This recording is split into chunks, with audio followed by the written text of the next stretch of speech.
4 రోజులైనా నరకమే అందని సర్కార్ సాయం వరద బాధితుల దైన్యం మంత్రి పొంగులేటిని నిలదీత అంటూ కూడా చెప్పిన పరిస్థితి కనబడుతుంది. అంతే కదా, ముఖ్యమంత్రి చెప్పిన 10,000 అందలేదు, మురుగులోనే మగ్గుతున్న బతుకులు, ఇంకా చీకట్లలోనే ముంపు ప్రాంత కాలనీలు, నిత్యావసరాల పంపిణీకి అక్కడక్కడే. ఖమ్మంలో మున్నేరు బాధితుల ఆరిగోస, జల దిగ్బంధంలో చిక్కుకున్న 7గురు ఒకరు గల్లంతు, 6గురు సురక్షితం. మానుకోటలోనూ మారని పరిస్థితి. నేడు బంగాళాఖాతంలో అల్పపీడనం తెలుగు రాష్ట్రాలకు మరో వరుస చూసిన వాతావరణ శాఖ ఆరెంజ్ ఎల్లో అలర్ట్ జారీ అంటూ కూడా చూస్తున్న పరిస్థితి కనబడుతుంది. ఇప్పటి వరకు కూడా వాళ్ళకి సాయం లేదు.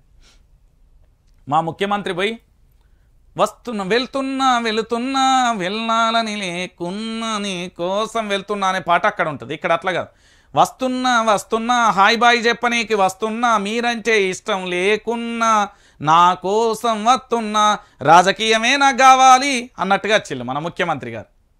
ఇది అసలు విషయం, దీన్ని తొక్కి పెడుతున్నారు. ఇక బాధితులకు బాసటగా బీఆర్ఎస్. నేను చెప్పిన కదా పూర్తి స్థాయిలో వాళ్ళు ఏ విధంగా ఏం చేసిళ్ళు ఏం కథ అనేది. ఏంది అంగుళం ఆక్రమించిన పూర్తి స్థాయిలో కూల్చేయండి అంటూ కూడా చెప్పిన పరిస్థితి కనబడుతుంది. కాంగ్రెస్లో హైడ్రా చిచ్చు, ముఖ్యమంత్రి రేవంత్ నిర్ణయంపై సొంత పార్టీలోనే వ్యతిరేకత. దీన్ని క్లారిటీగా చెప్పిన కదా నేను. కోర్టు ఆదేశించిన డోంట్ కేర్, న్యాయస్థానాల స్టేలను సైతం లెక్క చేస్తలేదు. ఈ అంతా చెప్తున్న హైడ్రామా ఇది మీరు గుర్తుపెట్టుకోవాలి. తెలంగాణ రాష్ట్ర వ్యాప్తంగా కూడా వైఆర్టీవీ తెలుగు న్యూస్ ఛానల్కి సంబంధించి ఎందుకు ఇంత క్లారిటీగా గంటాపదంగా చెప్తున్నది అంటే, నా దగ్గర సాక్ష్యాలున్నాయి. చాలామంది కూడా బాధ్యతలు నా దగ్గరకు వచ్చి స్టే ఉన్నా కూడా కూల్చేసిల్లన్నా, ఈ స్టే ఉన్నా కూడా పూర్తి స్థాయిలో కూల్చేస్తున్నారు, వాటిని పూర్తి స్థాయిలో ఎట్లా మా జీవితాలు ఆగమైపోతున్నాయి.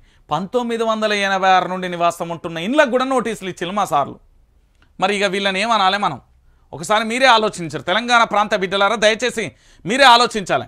నేనేమంటున్నానంటే, ఇగో ఇక్కడ ఉన్న మన వైఆర్టీవీ తెలుగు న్యూస్ ఛానల్కి సంబంధించి పూర్తి స్థాయిలో ప్రతి ఒక్కరు కూడా ఇక్కడ సబ్స్క్రైబ్ చేసుకోరు. ఇగో ఇక్కడ గంట బటన్ ఉంటుంది, దాన్ని నోటిఫికేషన్ ఆన్ చేసుకుంటేనే నా వార్తలు వస్తాయి.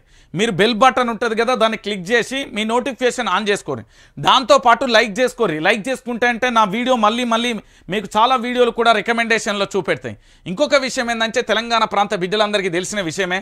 నేనేమంటున్నానంటే, ఇక్కడ పూర్తి స్థాయిలో కూడా మీ అందరికీ తెలిసిన విషయం, పెద్దగా చెప్పాల్సిన అవసరం కూడా ఏమీ లేదు. పూర్తిగా కూడా ఇక్కడ ఏంది అంటే, రాష్ట్ర వ్యాప్తంగా జరుగుతున్న ప్రతి అంశాన్ని కూడా పూర్తిగా కూడా మీకు చెప్పే ప్రయత్నం అయితే నేను చేస్తూనే ఉన్నా. సో ఏంది అంటే, ఇక్కడ మీకు కనబడుతున్నది కదా పూర్తి స్థాయిలో కూడా రాష్ట్ర వ్యాప్తంగా ఏం జరుగుతున్నది ఏం కథ అనేది మీకు చెప్తున్నా. ఇగో ఇక్కడ కనబడుతున్న అకౌంట్ ఉన్నది కదా, దీనికి కొద్దిగా ఆర్థిక సాయం కావాలి. ఎందుకంటే రాష్ట్ర వ్యాప్తంగా జరుగుతున్న ప్రతి అంశాన్ని కూడా మీ ముందుంచడానికి నాకు కాస్త సహకారం కావాలి. ఎందుకంటే పూర్తి స్థాయిలో తెలంగాణలో జరుగుతున్న వాస్తవ కోణాలు కానీ అన్నింటినీ కూడా తెలియజేసే ప్రయత్నం